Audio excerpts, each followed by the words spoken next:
What's up, everybody? My name is Calvin Wilson, and we are back for another episode of Church Music Talk. Yes. Hey. I'm here with my co-host, Mrs. Kenderlyn Turner. What's going on? How are you? I'm good.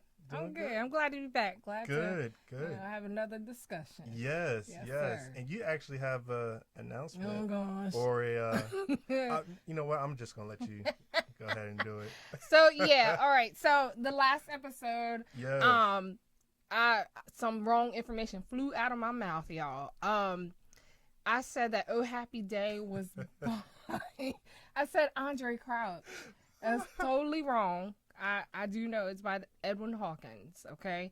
And I just want to say, if my dad heard me say that. Yeah, y'all don't tell him. Look, he would have a lot to say because he'd be like, you know better. Right. And I do. So, okay? Thank you for your patience and for your grace. Charge it to her head, not her heart. Exactly. All Please right. do. Y'all take it easy. Uh-huh. It's okay. Thank you kindly. Right. So now that that's out of the way. At least it wasn't as bad as like when I thought Andre Crouch wrote all the hymns. Yeah. So yeah, you're good. You're good. But like you said, now that we got that out of the way. Yes, thank you. Yes. Mm-hmm. Common Ground Part 2. Yeah. I hope y'all caught the last episode because that was a lot of fun. Yeah. I had a lot of fun with that episode. Me too. It was a really good dialogue, a lot of good back and forth. And so, yeah, we're back to do it again. Right. This episode, though, I feel like is going to be a little bit different. I kind of gave a little prelude to it last time, talking about how now we have different artists to where they do both church or gospel and secular on there. But then we also talked about how just music has changed in church in general. Yeah. So I'll say let's start there. Okay. And then we'll get back to the gospel secular artists. Right. Yeah. Well, when it comes to the church, now we're not even talking about the genre. Right. We're actually talking about like actual service. Yes. And in the what building fits yeah. in its rightful place. Mm-hmm. You know what I mean? Right. Now, it is for those of you who are listening. Let us know what is the common ground with even like worship services. Mm-hmm. There are a lot of songs that are not appropriate to sing in church service, even though it may be considered gospel. Okay. Because real quick, what I was thinking when we're leading in with this is that one, kind of knowing your congregation. Yeah, knowing the culture of where you are serving. Yeah. Because of course you have small storefront church, you have, probably a regular, medium size, and then of course you have your mega church. Mm-hmm. And so I'm sure the music and what's appropriate yeah, I guess you should is say. different across the board. Mm-hmm. I wouldn't expect, well, I mean, I guess some do it, but storefronts to have a whole bunch of technology and sound effects and stuff but like that. Does that have to be in order for a song to be conveyed, like for it to be delivered? I think it depends, because I think it comes to the experience. Okay. And so there are some things I believe that, help enhance your experience. Okay. Now if you have the means to do it, you know what I'm saying? Mm-hmm. So like if I just have a grand piano and a drum set at my church, I don't have an electric keyboard or I don't have anything like that. So to try to, get sound effects and tracks and stuff like that to fit with what I have at the church may not necessarily work. Mm-hmm. And you'll probably hear that, clashing in the back and forth to where this really doesn't work. Yeah. You know what I'm saying? Yep. Versus where, you got a full mega church, like they got it all, full band, light stage, so they can kind of get away with doing that. So Okay. So when I'm saying like every song isn't fitting, I actually heard an artist say that their music is not the type that you would sing for Sunday morning praise and worship. and it's a gospel. It's a gospel artist. You would never guess. Yeah, I was about to say I need some examples because I'm trying to think like of gospel songs that wouldn't, I guess, work. Well, I heard Jonathan McReynolds say that. Okay. And more so his earlier, like his first projects. Okay. He knew, like, you won't sing Shades, what is it, Shades of Grey or Right. Yeah. Okay. in the Sunday morning service. Now, moving forward, to more recently, you might hear "Great is the Lord" or "Great are You." Right. Yeah. Right? Yeah. So, that type of thing. Okay. Nor, I how got you many ministries would you hear Shackles? Where, you know what I mean? Like, took the shackles off. Right. Yeah. What? Okay, so I got you. I got you now. But again, I think it does go back to the type of church and the size, because that all might play a part in that. Because again, if I do have a larger church, and let's just say it's a special service and there's a theme behind it, it's a youth theme or something like that. I wouldn't be surprised if I saw a song like, Shackles, or we'll just stick with that one. Shackles introduced as, whether it's praise and worship or, okay, we're going to have this group come up and sing. You know what I'm saying? Because, I love God. Right, yeah, I wouldn't be surprised if that came across because that's what they're wanting to put out.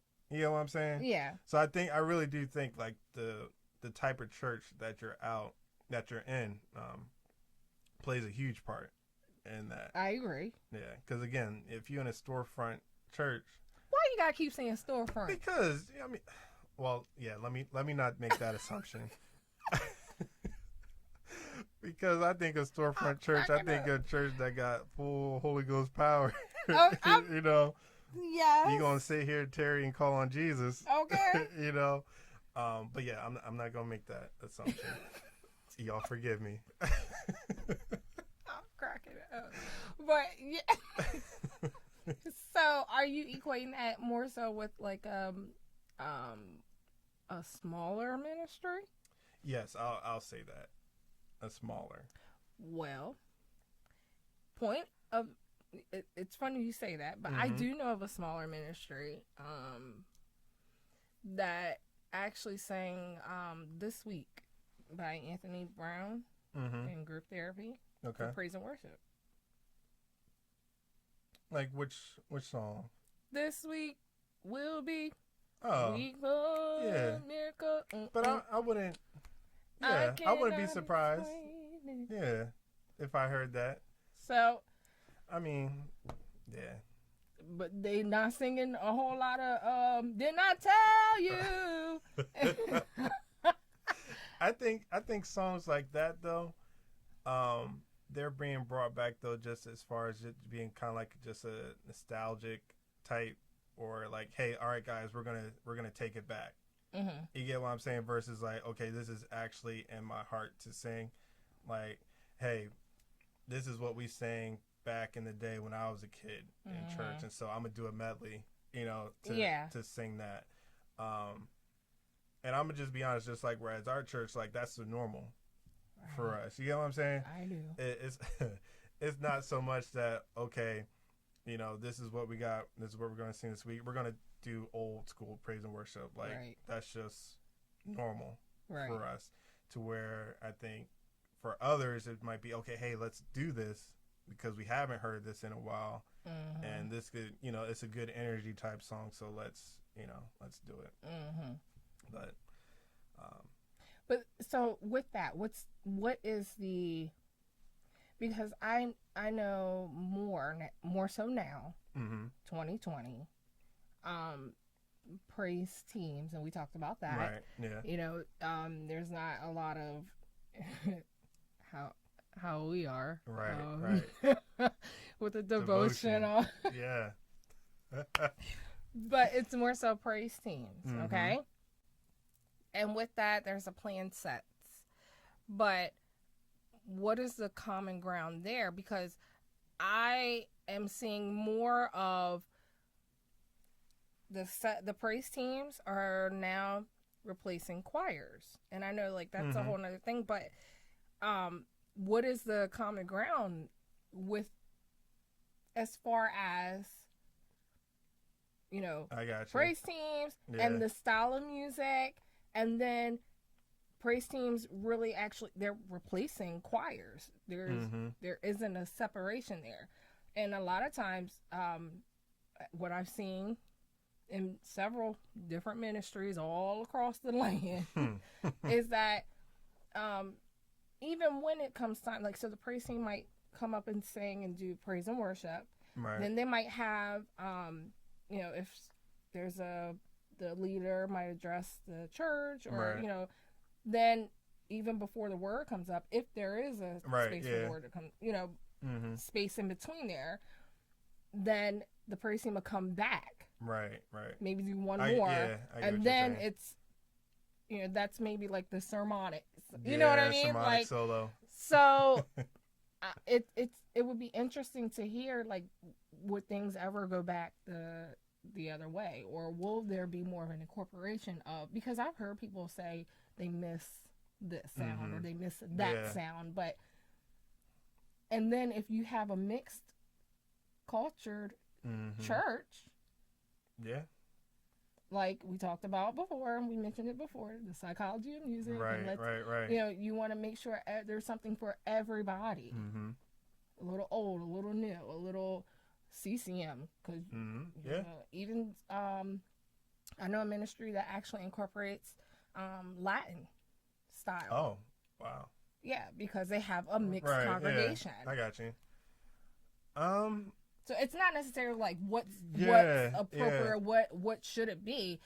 This is just a conversation of where you are. Do you notice that these things have there's been a change, or do you do you miss it? Do you want more of this, or do you And honestly, I'm thinking that's where knowing the vision from your leader, that's good, your minister of music, whether they're a musician or just a singer, are on the same page. Yeah. To portray and give clearly what the direction is for that.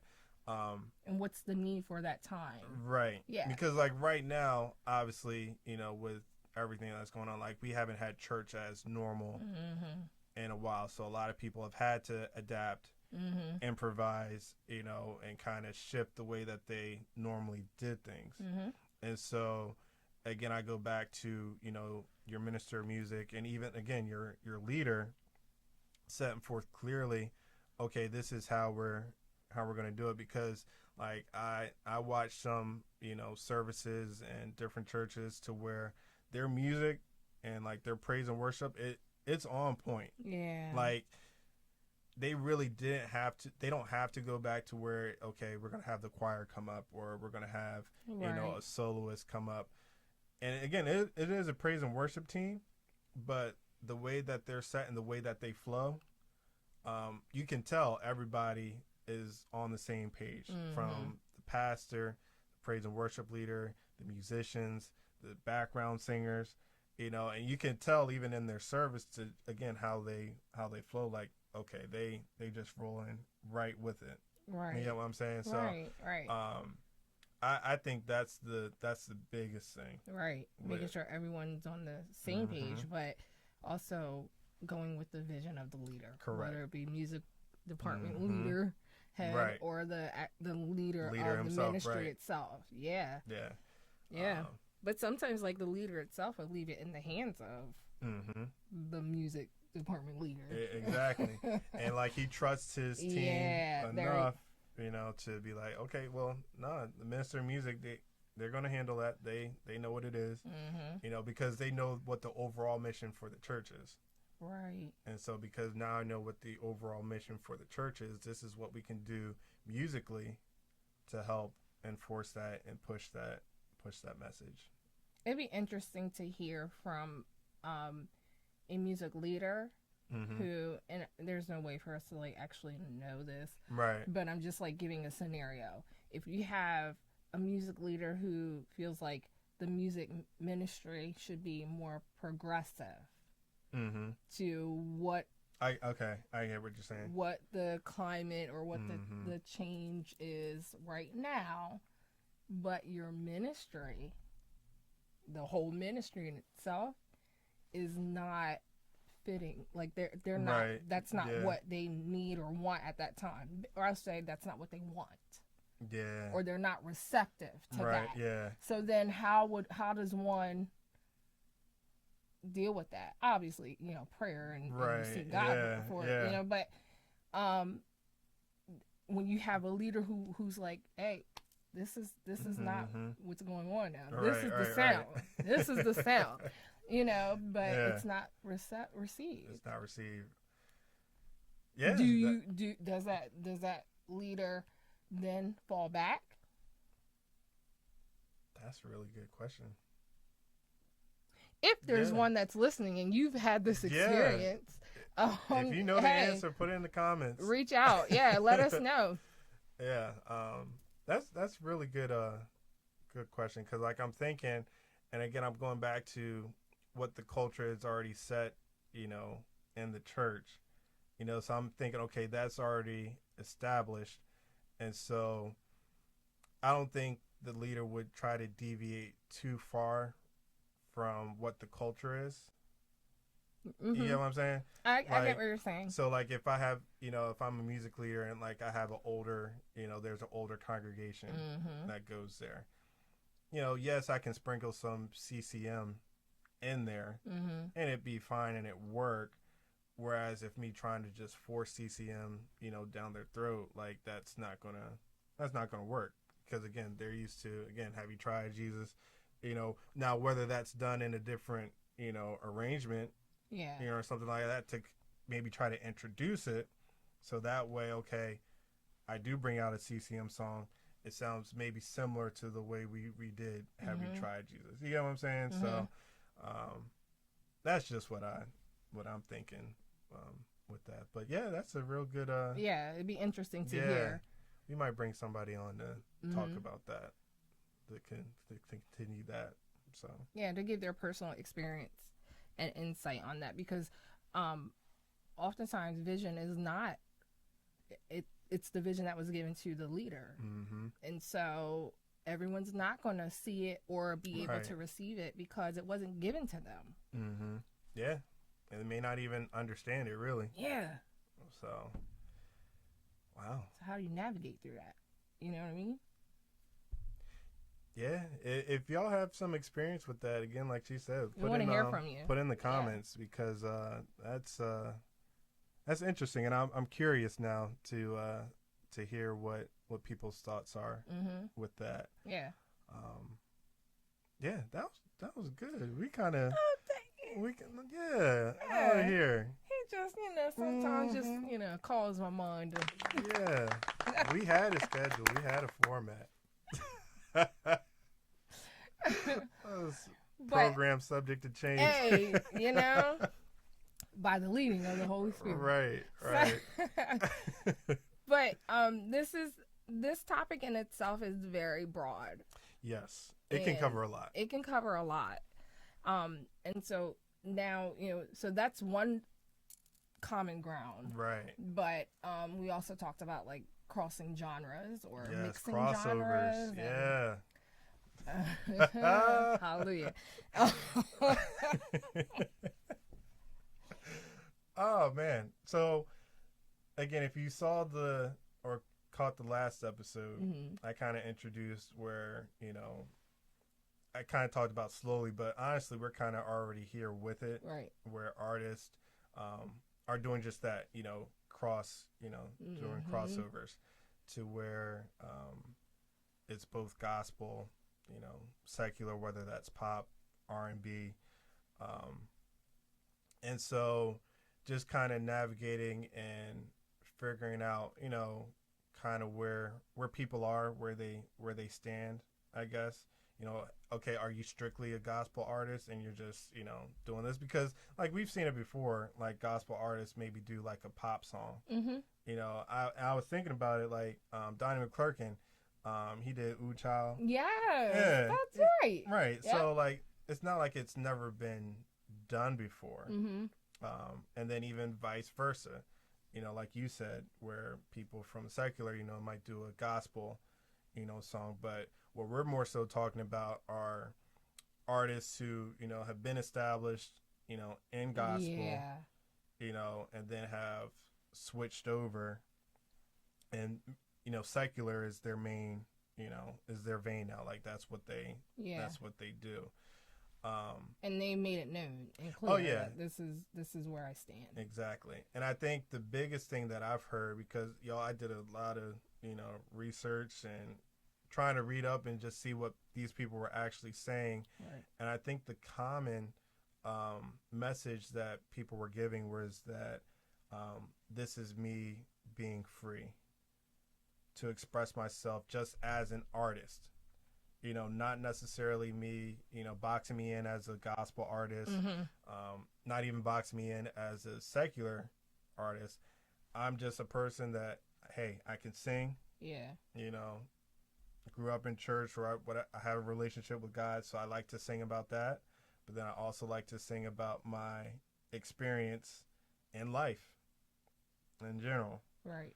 So I think the biggest thing that has caught the gospel audience or listener off guard is that you have artists that started out in gospel who did really well with gospel.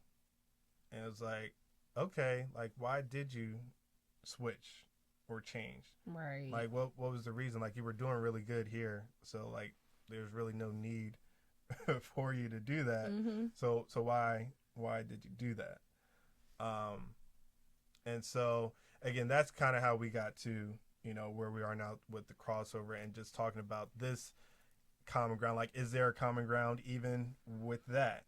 So again, disclaimer: these are these are our personal thoughts. That's right. Okay, we're Let's make it plain. We're not casting any assumptions on anybody. And we're not expert. We're not. Again, this is just a conversation between us and you all. And so again, that's what this is. So I just wanted to put that out there. Yeah. Yep. So. Yeah. Well, there's something that was said, and I have to make sure I say it correctly. Like secular artists they're treating it more like a genre rather than the concern with like the message. Right. Mm-hmm. And so that's really how they like that's the approach. That's they're not concerned with necessarily delivering the gospel. Right.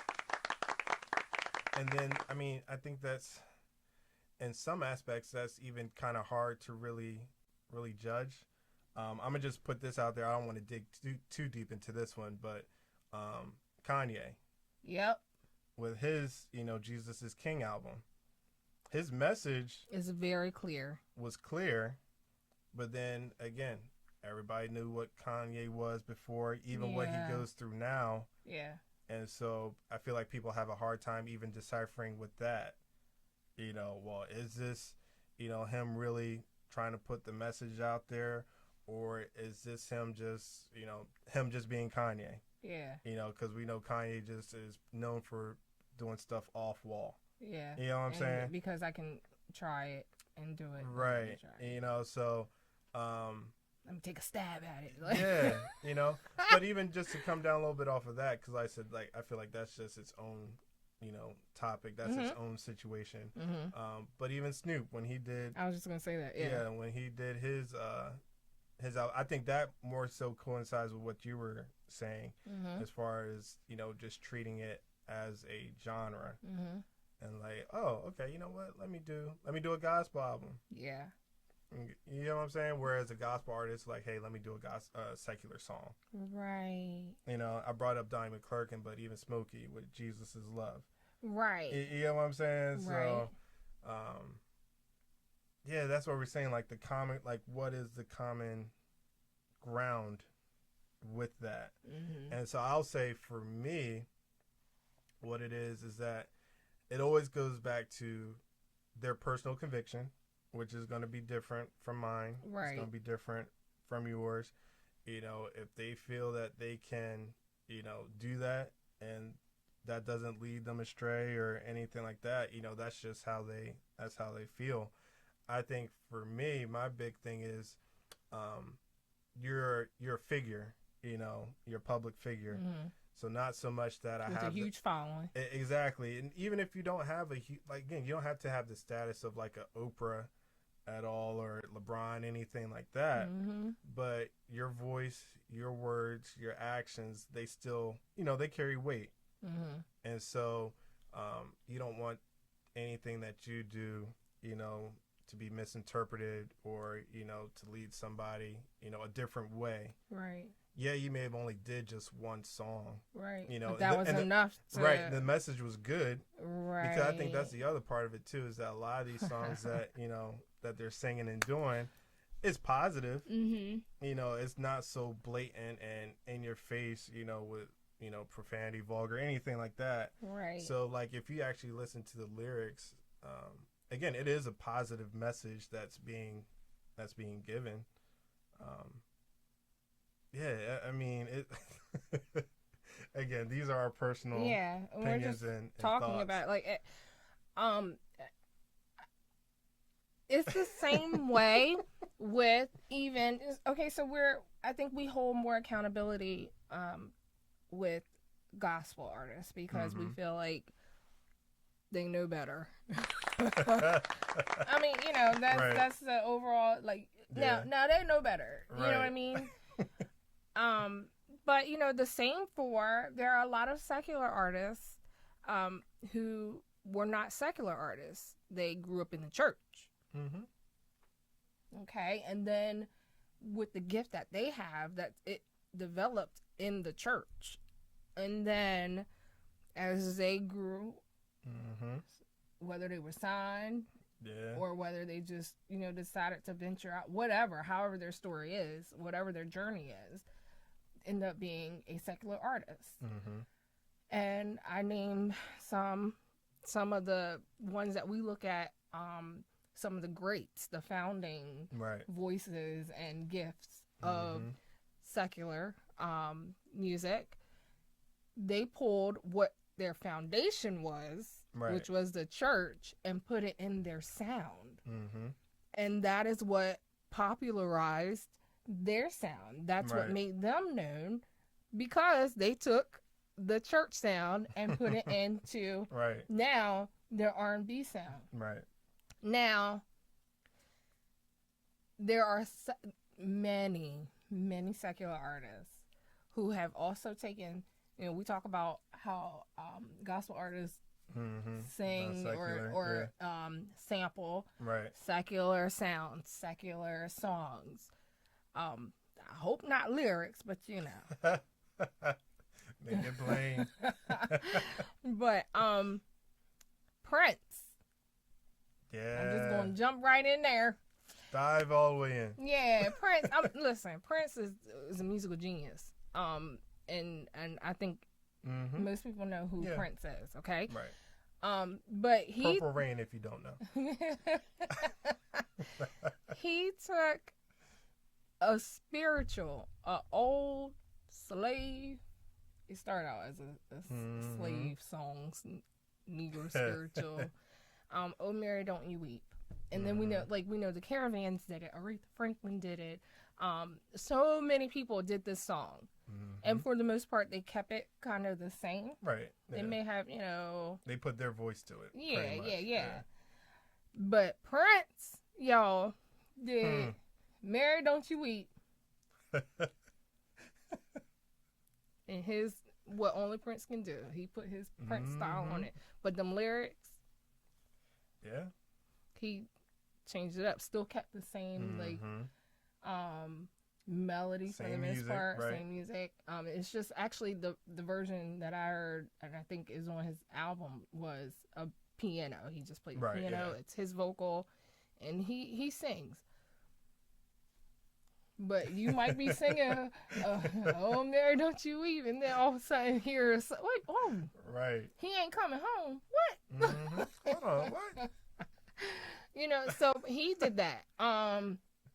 Then, you know, I also thought about,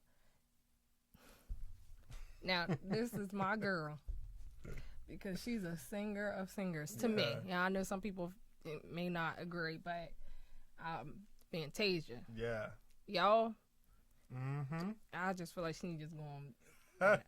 But at her concerts, now she'll sing all kinds of secular style songs, but at the end of her About concert, to have altar call. somebody is going to have their hands lifted. The doors of the church are now open. Yes, for real, because she's going to get that in, and that's her thing. That's what she does at her concerts. You know, she might sing. I know one that she sings often is "Total Praise." Right. Yeah. She might sing some other songs, and then she might do a word of prayer at the end too. Mm-hmm. I've never been. I don't know, but I've heard, you know, this is something that she does, and I've also seen her performances. Okay, so what then? You know, you say one thing for Right. one side, Yeah. for the other side, it's like, well, come on, what you going? I think on both sides, whether you're secular, gospel, country, whatever it is that you sing, I think overall we really underestimate the power behind music. Yep, I agree. How powerful music really So powerful. really is. Not even so much just from lyrics, but even the music itself. Yep. You know, different chords. And now I'm not out here trying to say, like, you know, certain chord patterns or devilish or, you know, anything like that. But again, there's still power behind it. You know, just as much as there's power when we're in church. Yeah. You know, and it could be where it is just an organ playing. Yes. Or anything like that.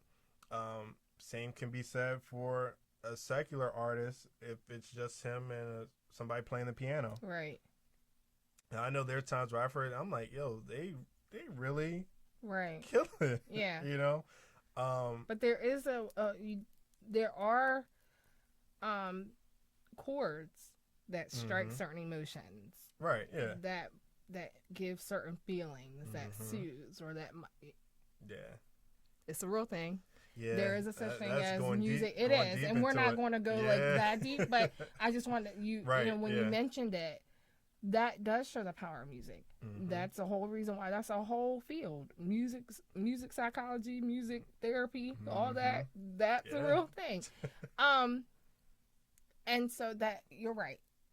It's powerful, and so that's something that You have to consider. yeah. You really have to consider.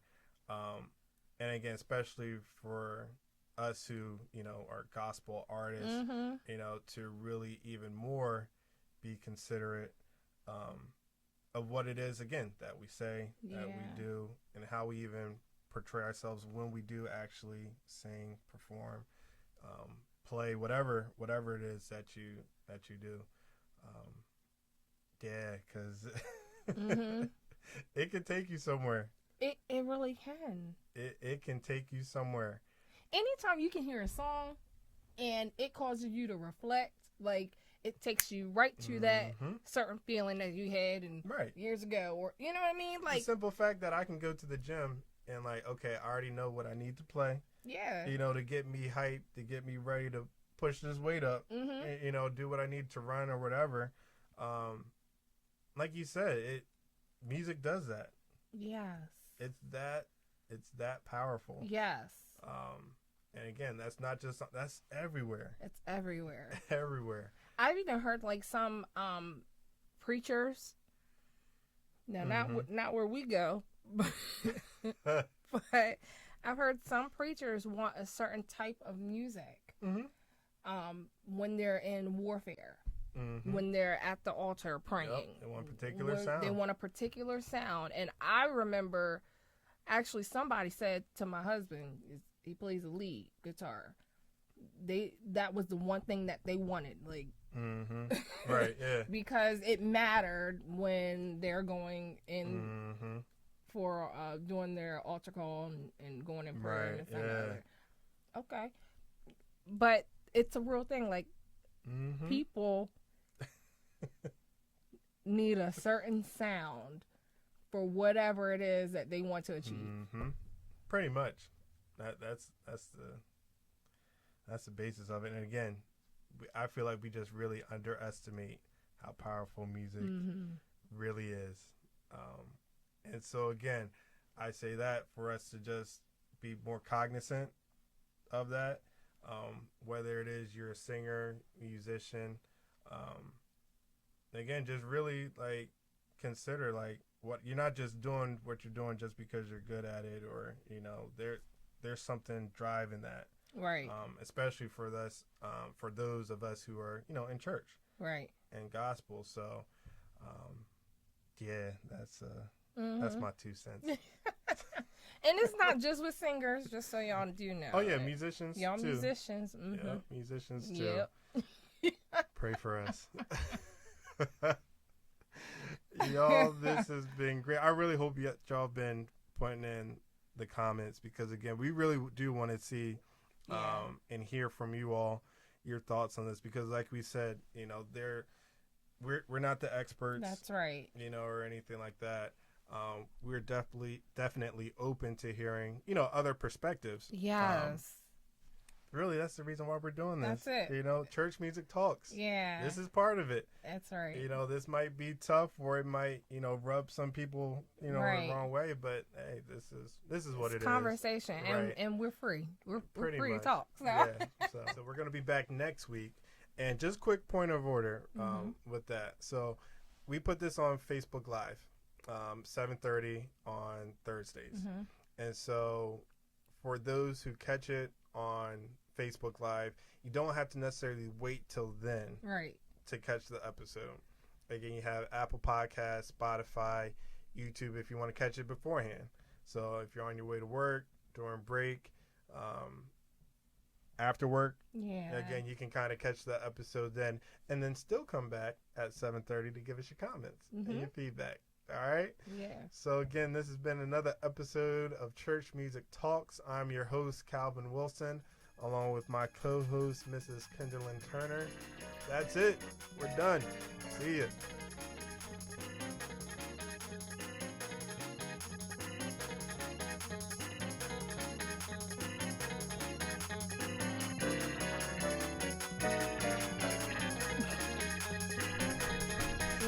What's up, everybody? We are back for another episode of Church Music Talks. I forgot to say my name. That's okay. Oh. We're back for I got my tank top on. bring all your ammunition.